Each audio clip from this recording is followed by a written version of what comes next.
ये अब तक की बड़ी खबर है। इजराइल ने गाजा पर ज़मीनी हमले बढ़ाए, अकाल की आशंका बढ़ी। रक्षा मंत्री इजराइल कैट्स ने कहा कि इजराइल की सेना गाजा पर अपने ज़मीनी हमले का विस्तार कर रही है और वह विशाल क्षेत्र पर कब्जा करेगी, जिसे पट्टी में बफर जोन में जोड़ा जाएगा।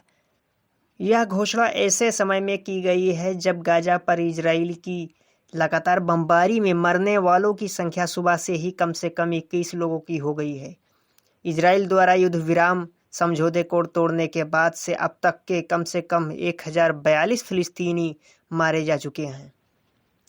इजराइल ने पूर्वी यरूशलेम में कब्जे वाले घर को ध्वस्त कर दिया है। इजरायली सेना ने पूर्वी यरूशलेम के अनाता कस्बे में बिना परमिट के निर्माण करने के बहाने एक घर को ध्वस्त कर दिया है।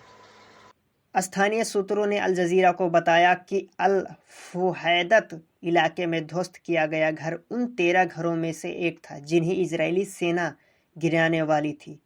इसने यह भी कहा है कि ये घर सैन्य ठिकानों के करीब थे और इसलिए इन्हें नष्ट किया जाना जरूरी था।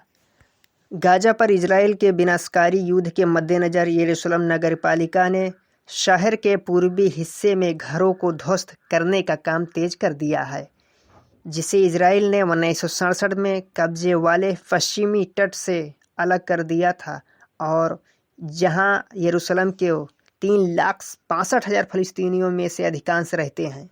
नगरपालिका के मुताबिक आमतौर पर केवल यहूदी बाहुल इलाकों को ही नए घर बनाने की अनुमति देती है।